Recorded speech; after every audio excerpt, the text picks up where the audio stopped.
Yeah, it is a Thursday, and every other Thursday we invite Superintendent Mark Shepard to stop in and see us. Welcome. Nice to have you here. Well, good morning. It's Good great to be morning. back. Yeah, a lot going on with schools. We have a lot of things plenty going on busy. for sure. Yep. Let's talk a little bit about at this last meeting on Monday. The budget was one of those things that you talked about, right? It is. Dr. Brad Dahl, our Associate Superintendent, presented the board with some preliminary budget information, and kind of on the heels of Mayor Spellerberg's release of what the city's budget's going to look like and what their tax levy is going to look like. It was an opportunity for us to update the board I guess historically speaking, that's typically when we would have had our budget and levy property tax request hearings. And LB 644 was passed this last year, so it created a new process where it has a basic growth of 2% and then allowable growth that's beyond the 2%. It's based on your real property growth. So what they mean by that and what's in statute is it's really first-time assessed properties. So if there's new construction, if there's a new property coming online, that type of thing, they give you that ability to grow and not have to have a special hearing. So with the growth that we had certified on August 20th, and looking at our resources and looking at our needs, we are going to participate in the joint public special hearing that'll be on September 27th at, I believe, 6 o'clock over at the ESU2 building out on West 23rd Street. And then we'll come back the following night and have our budget and property tax request hearing on the 28th, and we anticipate approval.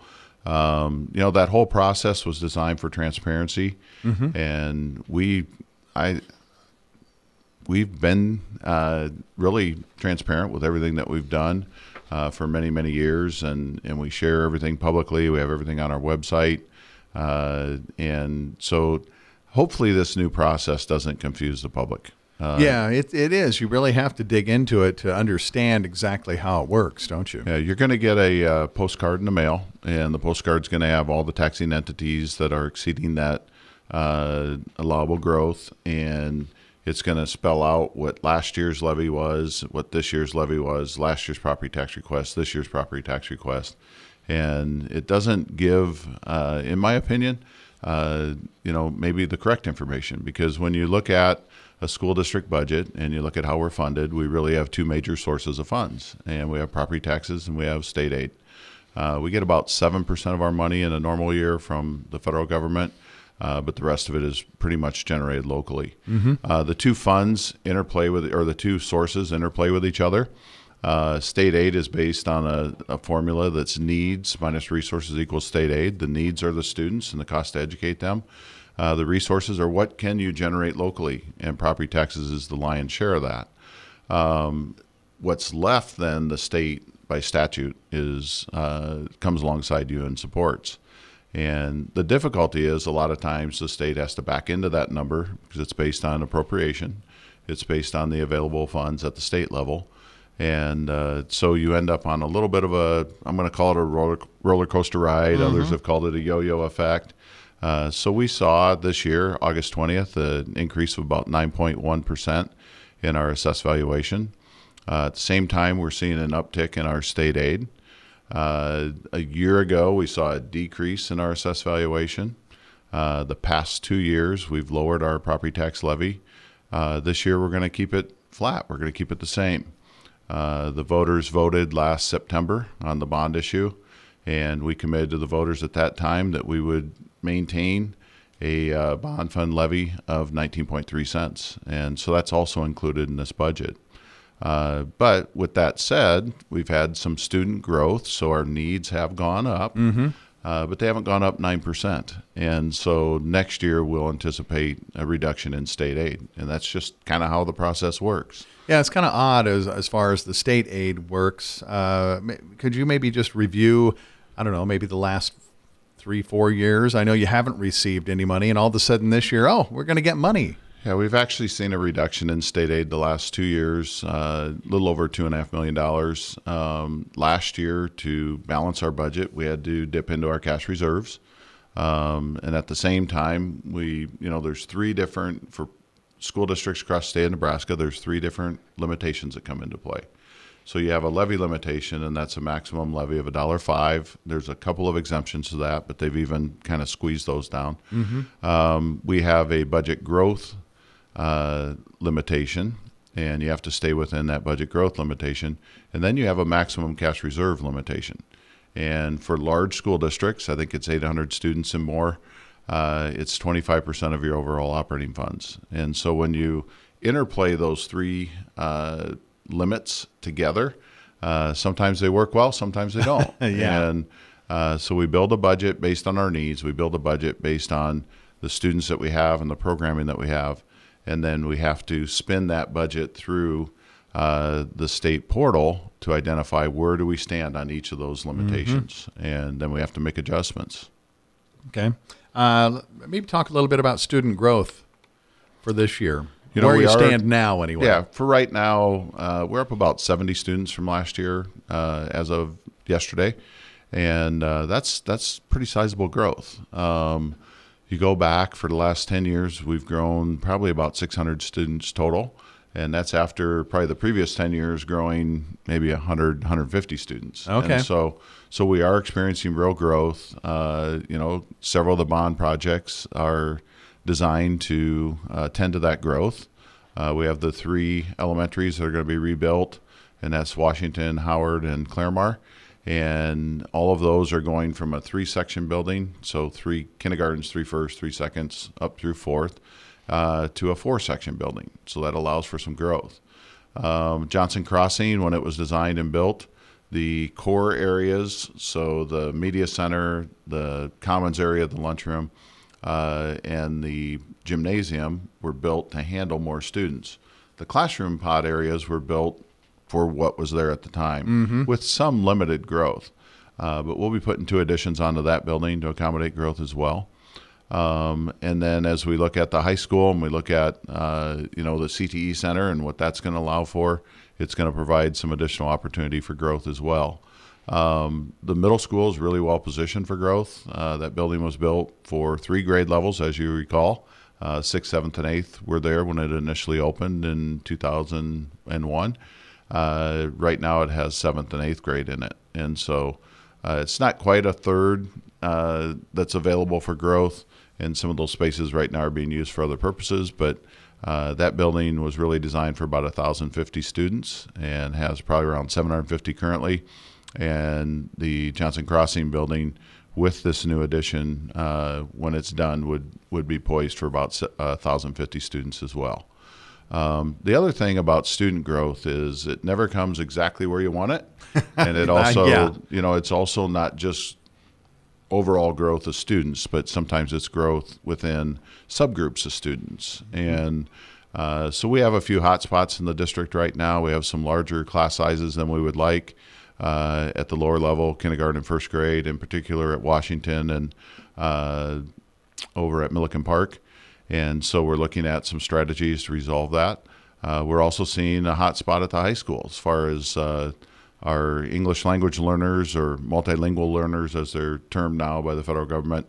We're starting to see those numbers increase, and so we have to address some of that programming. And some of that, at this point, it's really difficult to add a teacher, because when you add a teacher at this point of the year,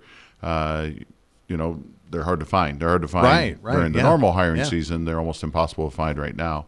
So we look at some different strategies. And so we're in that process right now. The budget that we just finished talking about, we have 3 FTEs built into it to accommodate growth. And so we just have to get people in the right places. And some of that will be certified teachers. Some of that may be para support. Okay.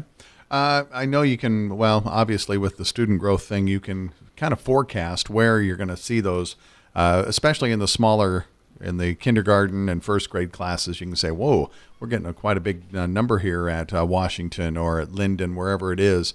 Otherwise, do you see, I guess, the remote learning, is that number decreasing?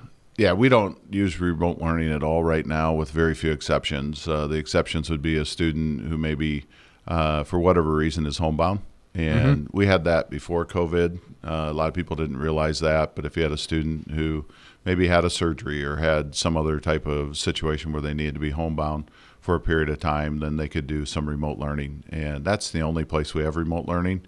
You know, speaking of COVID, knock on wood, so far it's been a non-issue for us this year, and we hope that it remains that way. Yeah. I liked your report earlier in the week where the numbers were down overall as a state. I think like 30%. That's great. You know, we've had some cases again this year, but it's been limited, and it hasn't been in any specific cohort where suddenly we need to react to that. Yeah. Let's talk a little bit about bond projects here. So we have a number of bond projects that are in various stages of development and construction. The first one that kicked off, as you're aware, was Milliken Park. To remind everybody, that's a 1970s type design. It was an open space school. There really weren't permanent walls between classrooms. And when you think about safety and security, you think about indoor air quality, that really got heightened during COVID. It became apparent that that building needed to have a major overhaul. And so we're in the middle of that right now. So we have the west wing of that building is shut down. It's a construction area. They're going in and they're building walls. They're putting in a few hallways. Hallways take up square footage, so they're minimal. Oh, yeah.